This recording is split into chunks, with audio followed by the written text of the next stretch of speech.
കർത്താവിൻ്റെ അതിപരിശുദ്ധ നാമം വാഴ്ത്തപ്പെടുമാറാകട്ടെ. അനുഗ്രഹിക്കപ്പെട്ട ഈ നല്ല ദിവസത്തിനായി നമുക്ക് ദൈവത്തെ സ്തുതിക്കാം. ഇന്ന് നാം കേൾക്കാനായി പോകുന്നത് ഫിനാൻസ് മാനേജ്മെൻറ്റിനെ കുറിച്ചാണ്. ഈ ലോകത്തിലായിരിക്കുന്ന സകല നന്മകളും നാം അനുഭവിക്കണമെന്നാണ് കർത്താവ് ആഗ്രഹിക്കുന്നത്. അതിനു വേണ്ടിയിട്ടാണ് കർത്താവ് സകലവും ഒരുക്കി വെച്ചിരിക്കുന്നത്. നമ്മുടെ വായിൽ നാം എന്ത് കൺഫസ് ചെയ്യുന്നോ അതാണ് നമ്മുടെ ജീവിതത്തിൽ നാം അനുഭവിക്കുവാനായി പോകുന്നത്. കർത്താവിൻ്റെ നന്മകൾ കൊണ്ട് കർത്താവ് നിറച്ചാട്ടെ. ഇന്നത്തെ മെസ്സേജ് നിങ്ങളുടെ ജീവിതത്തിൽ തന്നെ മാറ്റുവാനിടയാകട്ടെ.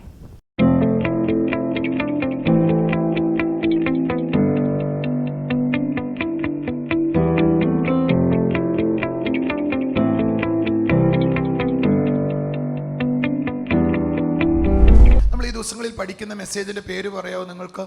Experience your inheritance in the kingdom. എല്ലാവരും പറഞ്ഞേ, ദൈവരാജ്യത്തിലെ എൻ്റെ അവകാശങ്ങളെ ഞാൻ അനുഭവിക്കുന്ന വശം. സൗരങ്ങളെ, ദൈവം നമ്മളോട് സംസാരിച്ചതൊക്കെ റിമൈൻഡഡ് ആകുന്നത് നല്ലതാ, ഓർമ്മിക്കുന്നത് നല്ലതാ. നിങ്ങൾ എൻ്റെ ജീവിതത്തിലേക്ക് തിരിഞ്ഞു നോക്കിയാൽ ഞാൻ ഇന്നിവിടെ ആയിരിക്കുന്നതിൻ്റെ ആകത്തുക എന്താണെന്ന് ചോദിച്ചാൽ ഒറ്റ വാക്കിൽ പറയാം, കഴിഞ്ഞ നാളുകളിൽ ഞാൻ എന്താണോ സംസാരിച്ചത്, എന്താണോ കൺഫസ് ചെയ്തത്, അതാണ് ഞാനെന്ന് പറയുന്നത്. ഇന്ന് ഞാൻ എന്തായിരിക്കുന്നത്, എന്താണ് എന്ന് നിങ്ങൾ പറഞ്ഞാൽ ആ വാക്കിൻ്റെ ഒറ്റ ഉത്തരം ഞാൻ പറയും, എന്താണോ കഴിഞ്ഞ നാളുകളിൽ ഞാൻ ഏറ്റുപറഞ്ഞത്, എന്താണോ ഞാൻ വിശ്വസിക്കുകയും പറയുകയും ചെയ്തത്, അതാണ് ഇന്നത്തെ ജോൺ ദാരു. വിശ്വസിക്കുക മാത്രമല്ല, അതിനെ ഏറ്റുപറയുകയും കൂടെ ചെയ്യുന്ന ആളുകളാണ് അതിൽ വളരുന്നത് എന്നെനിക്ക് മനസ്സിലായി. അടുത്തിരിക്കുന്ന ആളുടെ കൈ കൊടുത്തിട്ട് പറ, വിശ്വസിക്കുകയും ഏറ്റുപറയുകയും.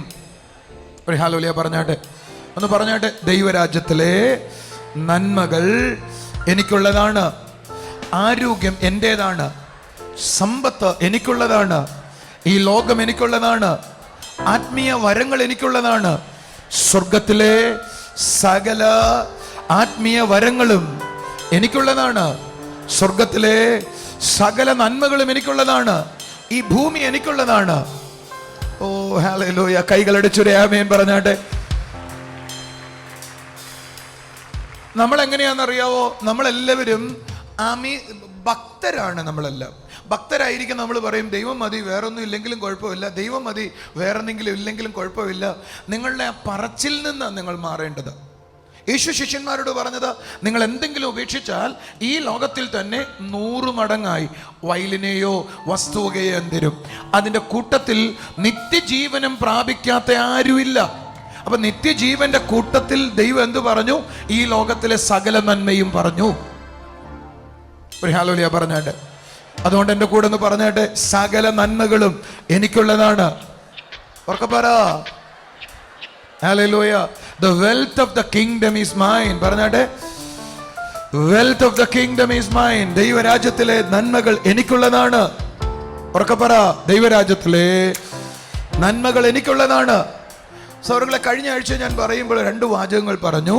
ഈ നന്മകളെ ഞാനാണ് ഹാൻഡിൽ ചെയ്യേണ്ടത്. ഈ നന്മകളെ ആരാണ് കൈകാര്യം ചെയ്യേണ്ടത്? ഞാനാണ്. ഉറക്കെ പറ, ഈ ലോകത്തിലെ സകല നന്മകളെയും കൈകാര്യം ചെയ്യേണ്ടയാൾ ഞാനാണ്. ഒന്നുറക്കെ പറ, ഈ ലോകത്തിലെ സകല നന്മകളെയും കൈകാര്യം ചെയ്യേണ്ടത് ഞാനാണ്. ഉറക്കെ പറ, ഈ ലോകത്തിലെ സകല നന്മകളെയും കൈകാര്യം ചെയ്യേണ്ടത് ആരാണ്? നിങ്ങളുടെ കുഞ്ഞുങ്ങൾ IAS-കാരാകട്ടെ, നിങ്ങളുടെ കുഞ്ഞുങ്ങൾ നല്ല ഡോക്ടേഴ്സ് ആകട്ടെ, ഗവൺമെന്റിൽ ഏറ്റവും ഉയർന്ന പൊസിഷനിൽ ഇരിക്കട്ടെ, ഇവിടുത്തെ മന്ത്രിമാരാകട്ടെ, MLA-മാരാകട്ടെ, വാർഡ് പ്രസിഡന്റുകളാകട്ടെ, നിങ്ങളാണ് ഈ ലോകത്തെ ഭരിക്കേണ്ട ആളുകൾ. കൂടെ പറ, ഞാനാണ് ഈ ലോകത്തെ ഭരിക്കേണ്ടയാൾ. Hallelujah, hallelujah. പലപ്പോഴും നമ്മൾ ദൈവത്തെ നോക്കിയിട്ട് പറയുക, ദൈവമേ എനിക്കൊരു വീട് തരുമെന്ന് ഞാൻ വിശ്വസിക്കുന്നു, എനിക്കൊരു നന്മ തരുമെന്ന് ഞാൻ വിശ്വസിക്കുന്നു. എന്നാൽ ദൈവം മനുഷ്യനോട് പറഞ്ഞ എന്നാന്നറിയോ? ദൈവം മനുഷ്യനോട് പറഞ്ഞ എന്നാന്നറിയോ? ഈ ഭൂമിയും അതിലെ സകലതും നിനക്ക് ഞാൻ തരികയാണ്. സ്വർഗം യഹോവയ്ക്കുള്ളത്, ഭൂമിയോ ദൈവം മനുഷ്യർക്ക് കൊടുത്തിരിക്കുന്നു. എനിക്ക് തന്നതാ ദൈവം ഇത്. ഒരു ഹല്ലേലൂയ പറഞ്ഞാട്ടെ. അതുകൊണ്ട് ആദാമിനോട് ദൈവം പറഞ്ഞത് അടക്കി വാഴുക, അടക്കി ഭരിക്കുക. ഡൊമൈൻ, നീ അതിനെ വാഴുക, നീ അതിനെ ഭരിക്കുക. ഞാനും നിങ്ങളുമാണ് എന്തിനെ ഭരിക്കേണ്ടത്? ഈ ലോകത്തിലെ സകല നന്മയെയും ഭരിക്കേണ്ടത്. ഒന്നുറക്കെ പറ, ഈ ലോകത്തിലെ, ഉറക്കെ പറ, വണ്ടർഫുൾ ജീസസ്. അടുത്തിരിക്കുന്ന ആളുടെ കൈ കൊടുത്തിട്ട് പറ, ഈ ലോകത്തിലെ സകല നന്മകളെയും ഭരിക്കേണ്ടത് ഞാനാണ്. ഇരിക്കാം നമുക്ക്. ഇതൊരു പക്ഷേ നിങ്ങൾക്ക് കേൾക്കുമ്പോൾ ഒരു ആശ്ചര്യം തോന്നിയെന്ന് വരാം. നിങ്ങൾ വിചാരിച്ചത് ഒരു ജോലി കിട്ടണമെന്നാണ്, ഒരു പക്ഷേ രോഗസൗഖ്യം കിട്ടണമെന്നാണ്. ഞാൻ അതിനു വേണ്ടി പ്രാർത്ഥിക്കാം. പക്ഷെ നിങ്ങൾ അറിയേണ്ടത്, ഈ ലോകത്തിൻ്റെ മുകളിൽ ദൈവം എന്നെ ആക്കി വെച്ചിരിക്കുകയാണ് സകല നന്മകളെയും നിയന്ത്രിക്കാനായിട്ട്. നിങ്ങൾ എൻ്റെ കൂടെ ഉണ്ടെങ്കിൽ ഒരു ഹല്ലേലൂയ പറഞ്ഞാട്ടെ, ശബ്ദഹൃദയ ഹല്ലേലൂയ പറഞ്ഞാട്ടെ. പൗലോസ് തിമോത്തിയോസിന് എഴുതുമ്പോൾ ഞാൻ പഠിപ്പിക്കുന്നത് ഇന്നത്തെ വിഷയം ശ്രദ്ധിച്ചു കേൾക്കുക. How to manage the finance, how to manage the money. അതാണ് എൻ്റെ വിഷയം. അടുത്തിരിക്കുന്ന ആളുടെ കൈ കൊടുത്തിട്ട് പറഞ്ഞു, എങ്ങനെ പണത്തെ മാനേജ് ചെയ്യാം. ഒരു ഹല്ലേലൂയ പറഞ്ഞാട്ടെ, ശബ്ദഹൃദയ ഹല്ലേലൂയ പറഞ്ഞാട്ടെ. ശ്രദ്ധിക്കൂ, വളരെ ഗൗരവമായിട്ട് കേൾക്കേണ്ട കാര്യമാണ് നമ്മൾ പഠിക്കുന്നത്. ശ്രദ്ധിച്ചു കേട്ടാട്ടെ. ബൈബിളിൽ പൗലോസ് 1 തിമോത്തിയോസിന് എഴുതുമ്പോൾ 3-ാം അധ്യായം പറയുകയാ, അധ്യക്ഷ സ്ഥാനം ആഗ്രഹിക്കുന്നത് നല്ല വേല ആഗ്രഹിക്കുന്നു എന്ന് പറഞ്ഞാൽ, ഒരു ചർച്ചിലെ ലീഡറാകാൻ ആഗ്രഹിക്കുന്നത്, ഒരു പാസ്റ്ററാകാൻ ആഗ്രഹിക്കുന്നത്, ഒരു ബിഷപ്പാകാൻ ആഗ്രഹിക്കുന്നത് നല്ല വേലയാണ്. അതെന്ത് വേലയാണ്? നല്ല കാര്യമാണ്. അടുത്തിരിക്കുന്നവരോട് പറ, എന്താണത്? എന്നിട്ട് നല്ല കാര്യമാണെന്ന് പറഞ്ഞിട്ട് അടുത്ത വാചകം ദൈവവചനം പറയുക, ആ ആഗ്രഹിക്കുന്ന ആളിൽ ഒരു ക്വാളിറ്റി വേണം. നല്ല വേലയാണെന്ന് പറഞ്ഞിട്ട് ദൈവം പറയുക, ആഗ്രഹിക്കുന്ന ആളിൽ എന്ത് വേണം? ഒരു ക്വാളിറ്റി വേണം. എന്താണ് ആ ക്വാളിറ്റി? ആ ക്വാളിറ്റിയെ കുറിച്ച് ദൈവവചനം പറയുക, അയാൾ സ്വന്തം ഭവനത്തെ നന്നായി ഭരിക്കുന്നയാളാകണം. എന്തായിരിക്കണം? സ്വന്തം ഭവനത്തെ. അടുത്ത വചനം പറയാം, സ്വന്തം ഭവനത്തെ നന്നായി ഭരിക്കാത്തവൻ ദൈവസഭയെ എങ്ങനെ നന്നായി ഭരിക്കും എന്ന് പറഞ്ഞാൽ, എനിക്കും എൻ്റെ ഭാര്യയ്ക്കും തമ്മിൽ വഴക്കാണ്, തർക്കമാണ്, പ്രശ്നമാണ്, എൻ്റെ വീട്ടിൽ സമാധാനമില്ല എന്നിരിക്കെ നിങ്ങൾക്ക് സമാധാനം എന്ന് പറയാൻ എനിക്ക് പറ്റില്ല.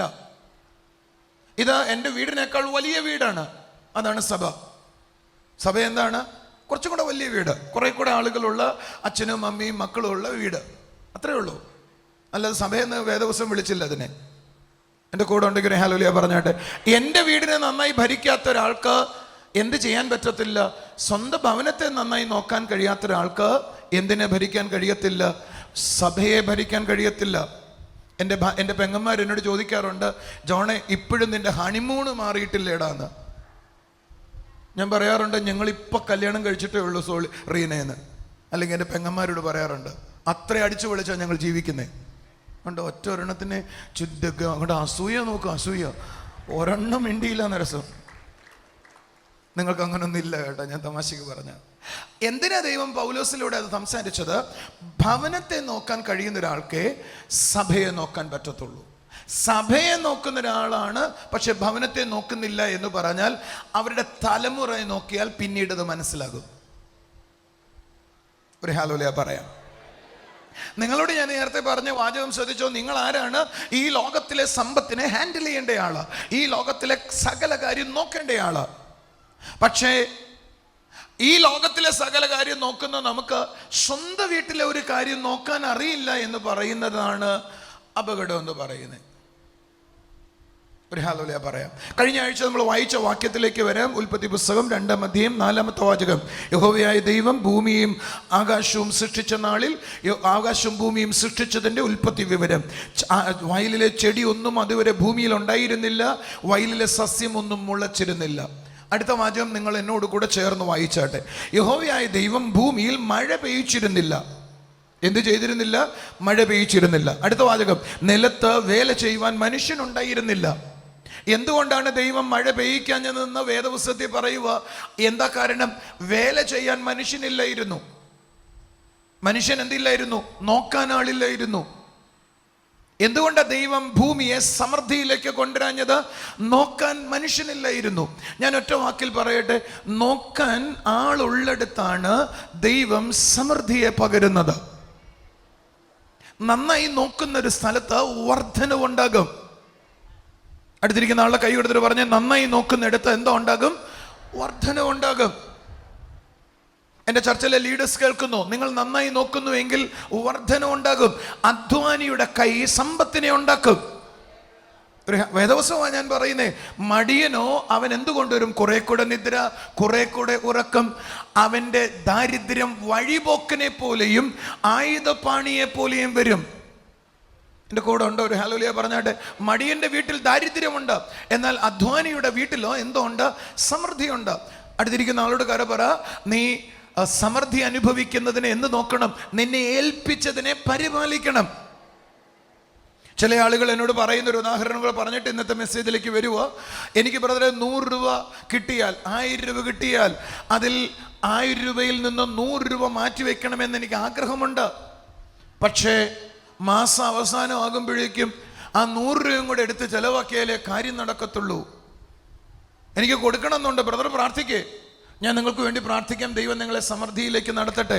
പക്ഷേ ഇടയിലൊന്ന് പറയട്ടെ, 100 രൂപ 1000 രൂപയിൽ നിന്ന് മാറ്റിവെച്ചിട്ട് ബാക്കിയുള്ള 900 രൂപയെ നന്നായിട്ട് നീ മാനേജ് ചെയ്യുമ്പോൾ ദൈവം പറയുന്നത് എന്നാണെന്നറിയാവോ?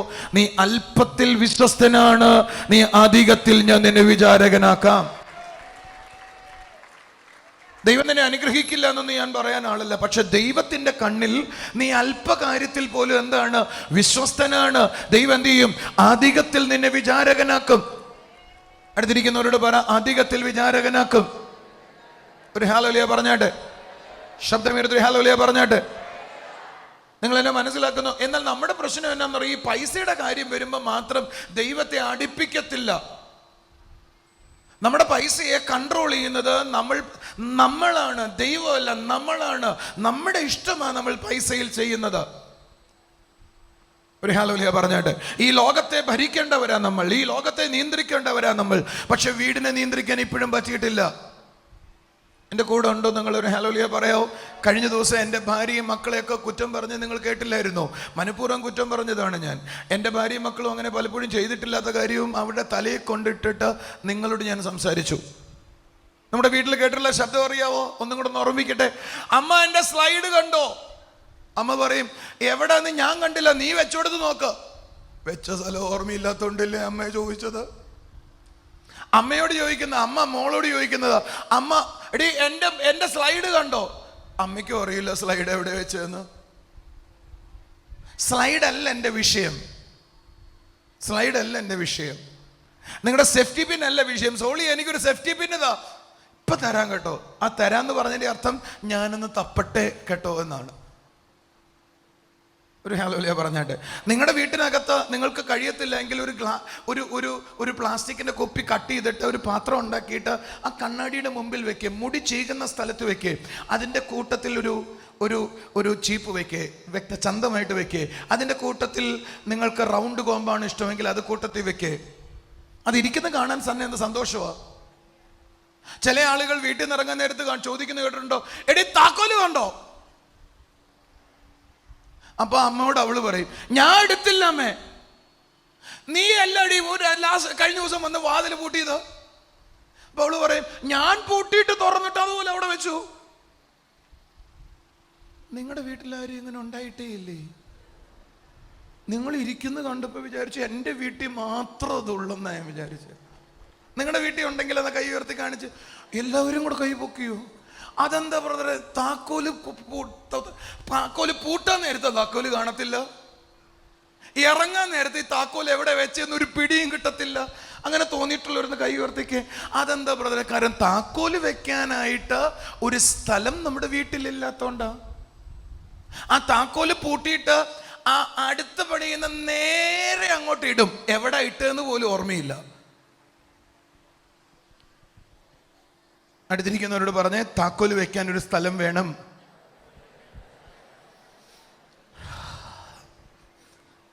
ചില ഭർത്താക്കന്മാർ ഭാര്യയെ നോക്കുന്നുണ്ട്. അതിൻ്റെ അർത്ഥം എന്നാന്നറിയോ? കേക്ക്, നിന്നെ വിളിച്ചോണ്ട് ഞാൻ വന്നതാ, കേക്ക്.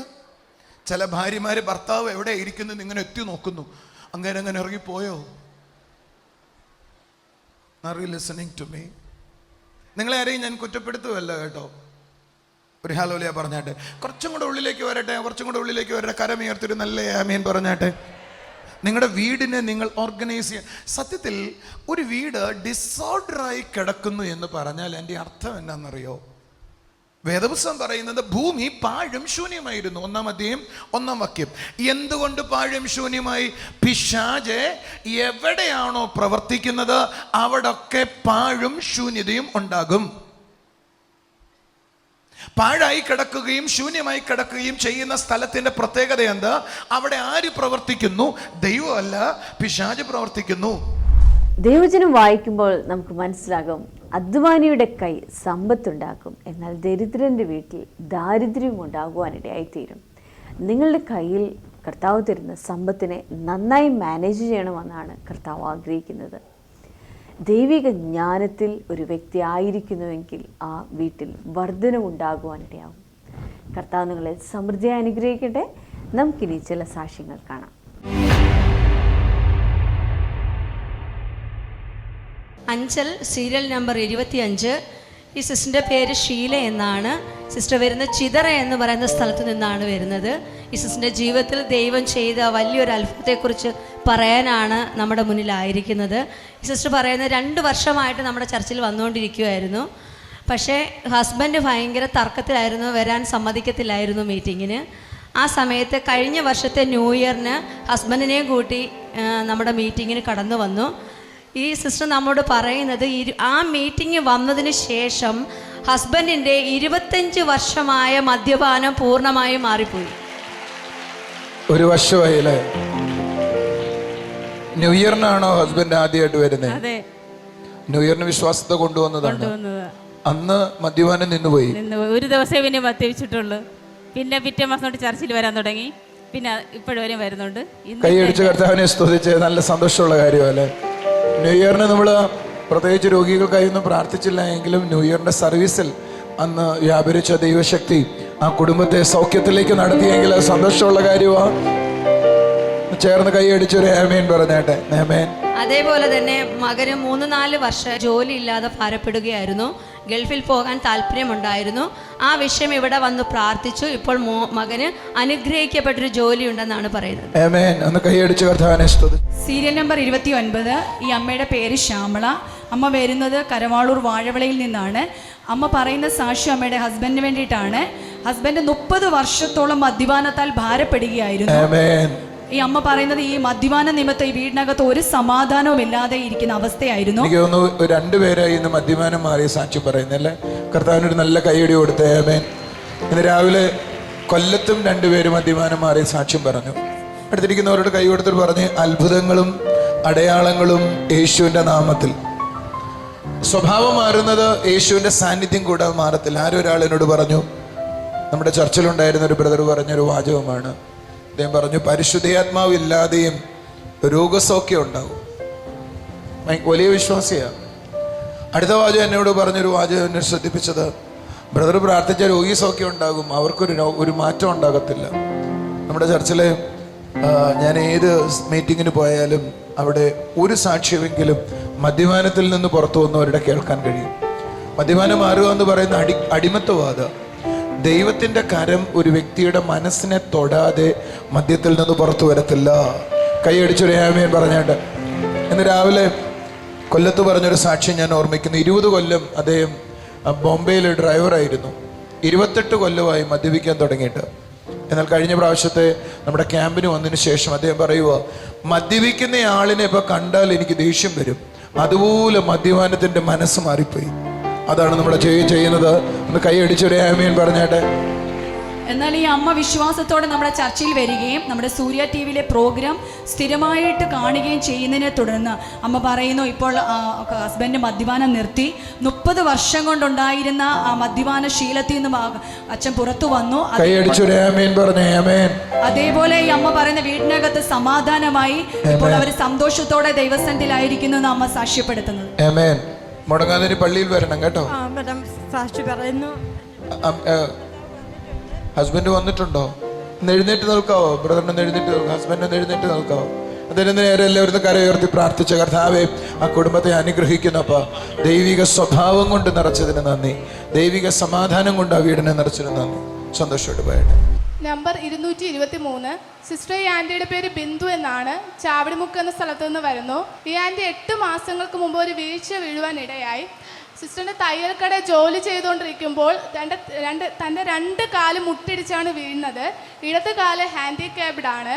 അപ്പോൾ സിസ്റ്ററിന് പുറത്ത് പോകണമെങ്കിലോ ജോലി ചെയ്യണമെങ്കിലോ ഒരാളുടെ ഹെൽപ്പ് വേണമായിരുന്നു. അങ്ങനെ ഒക്ടോബർ മാസം കാര്യവട്ടത്തുള്ള മിറക്കിൾ സൺഡേയിൽ അന്ന് സിസ്റ്റർ പങ്കെടുക്കുന്ന സമയത്ത് ബ്രദർ ഹാർട്ട് പേഷ്യൻസിന് വേണ്ടിയാണ് പ്രാർത്ഥിച്ചുകൊണ്ടിരുന്നത്. അപ്പോൾ സിസ്റ്റർ മനസ്സിൽ പറഞ്ഞു, കർത്താവെ എനിക്ക് വേണ്ടി പ്രാർത്ഥിക്കണേ എന്ന് പറഞ്ഞു. ആ സമയത്ത് ബ്രദർ ദൂത് പറഞ്ഞു, കാലുകൾക്ക് ബുദ്ധിമുട്ടുള്ളവരും പ്രയാസമുള്ളവർക്കും ഇപ്പോൾ സൗഖ്യം ലഭിക്കുന്നു എന്ന് പറഞ്ഞു. ആ സമയത്ത് ഈ ആൻറ്റി വിശ്വസിച്ചു പ്രാർത്ഥന ഏറ്റെടുത്തതിന് ശേഷം സിസ്റ്റർ ചർച്ചിൽ വന്നത് തൻ്റെ മോൻ്റെ ഹെൽപ്പോട് കൂടിയാണ്. എന്നാൽ ചർച്ചിന് പുറത്ത് പോയതും തനിയെ ബസ്സിൽ കയറിയാണ്. യാതൊരു ഹെൽപ്പും വേണ്ടി വന്നില്ല. ഹല്ലേലൂയ. ചേച്ചിക്ക് ജന്മന ഒരു കാല പ്രശ്നമാണ്, ഹാൻഡിക്യാപ്ഡാണ്. അതിനുശേഷമാണ് അപ്പോഴാണോ വീണിട്ട് ഒരു കാലം കൂടെ പ്രയാസമായി, അത് കാരണം നടക്കാൻ കഴിയത്തില്ലായി. വലിയ ബുദ്ധിമുട്ടായിരുന്നു. വരാനായിട്ട് മോനാണ് പിടിച്ചോണ്ട് വരുന്നത്. അകത്തേക്ക് പിടിച്ചോണ്ട് വന്നു. തിരിച്ചു പോകുമ്പോൾ കർത്താവ് സൗഖ്യമാക്കി അയക്കാനിടയായി തീർന്നു. ഹല്ലേലൂയ. നല്ല കർത്താവിനെ കരങ്ങളെ അടിച്ച് സ്തുതിക്കാം. Thank you Jesus. ഒരു നിമിഷം പ്രാർത്ഥിക്കാം. സ്വർഗീയ പിതാവേ, ഈ പ്രോഗ്രാം കണ്ടുകൊണ്ടിരിക്കുന്ന ഓരോ വ്യക്തികളെയും അവിടുത്തെ കരങ്ങളിൽ ഏൽപ്പിക്കുന്നപ്പാ, തൻ്റെ കൈകളിൽ ലഭിച്ച ആ താലന്തിനെ കർത്താവെ നന്നായി വിനിയോഗിക്കുവാൻ, കർത്താവെ അത് വർധനവിലേക്ക് വരേണ്ടതിന് യേശുപിച്ച അവിടുത്തെ അഭിഷേകം കൊണ്ട് ഓരോ വ്യക്തികളെയും അവിടുന്ന് നിറയ്ക്കണമെന്ന് പ്രാർത്ഥിക്കുന്നു കർത്താവെ. Thank you Jesus, thank you Jesus. കർത്താവെ, രോഗികളായിരിക്കുന്ന ഓരോ വ്യക്തികളെയും അവിടുത്തെ കരങ്ങളിൽ ഏൽപ്പിക്കുന്നപ്പാ, യേശുവിൻ്റെ നാമത്തിൽ കർത്താവെ. സ്പൈനൽ കോഡിനിപ്പുറത്തായിട്ട് കർത്താവെ പുറത്ത് ഒരു വലിയ പരുവുമായിട്ടിരിക്കുന്ന ഒരു വ്യക്തിയെ അവിടുത്തെ കരങ്ങളിൽ ഏൽപ്പിക്കുന്നു. യേശുവിൻ്റെ നാമത്തിൽ പരിശുദ്ധാത്മാവേ, ആ വ്യക്തിയുടെ മേൽ അവിടുത്തെ സൗഖ്യം വ്യാപരിക്കട്ടെ അപ്പാ. യേശുപ്പ, ആ വ്യക്തി സൗഖ്യമാവട്ടെ. യേശുവിൻ്റെ നാമത്തിൽ ആ വ്യക്തി സൗഖ്യമാവട്ടെ അപ്പാ. Thank you Jesus, thank you Jesus, thank you Jesus. കർത്താവെ, ക്രമേണയായി കണ്ണിൻ്റെ കാഴ്ച കുറഞ്ഞുകൊണ്ടിരിക്കുന്ന കർത്താവെ, അതിൽ ഭയത്തിലായിരിക്കുന്ന ആ സഹോദരി അവിടുത്തെ കരങ്ങളിൽ ഏൽപ്പിക്കുന്നു. യേശുവിൻ്റെ നാമത്തിൽ കർത്താവെ, ആ കണ്ണുകൾ സൗഖ്യമാവട്ടെ അപ്പാ. യേശുവിൻ്റെ നാമത്തിൽ ആ കണ്ണുകൾ സൗഖ്യമാവട്ടെ. അവിടുത്തെ ശക്തി വ്യാപരിക്കട്ടെ. Thank you Jesus, thank you Jesus. കർത്താവെ, അവിടുത്തെ പ്രവൃത്തിക്കായി നന്ദി പറയുന്നപ്പാ. യേശുവെ, അവിടുത്തെ കൃപയ്ക്കായി നന്ദി പറയുന്നു. കർത്താവെ, വയറ്റിൽ മുഴയായിട്ട് ആയിരിക്കുന്ന ആ വ്യക്തി അവിടുത്തെ കരങ്ങളിൽ ഏൽപ്പിക്കുന്നു. യേശുവിൻ്റെ നാമത്തിൽ കർത്താവെ, ആ തൊട്ടാൽ അറിയുന്ന ആ മുഴ യേശുവിൻ്റെ നാമത്തിൽ വറ്റിപ്പോട്ടെ അപ്പാ. അത് ചുരുങ്ങിപ്പോട്ടെ അപ്പാ. പൂർണ്ണ ആരോഗ്യത്തിലേക്ക് ആ വ്യക്തി വരട്ടെ. ഹോർമോണിൻ്റെ എല്ലാം ഇംബാലൻസിങ്ങും മാറിപ്പോട്ടെ അപ്പാ. യേശുവിൻ്റെ നാമത്തിൽ, യേശുവിൻ്റെ നാമത്തിൽ. Thank you Jesus. സ്വർഗീയ പിതാവേ, അവിടുന്ന് ചെയ്ത കൃപയ്ക്കായി നന്ദി പറയുന്നു. എന്നോടൊപ്പം പ്രാർത്ഥിക്കുന്ന ഓരോ കുടുംബങ്ങളെയും അവിടുത്തെ കരങ്ങളിൽ ഏൽപ്പിക്കുന്നു.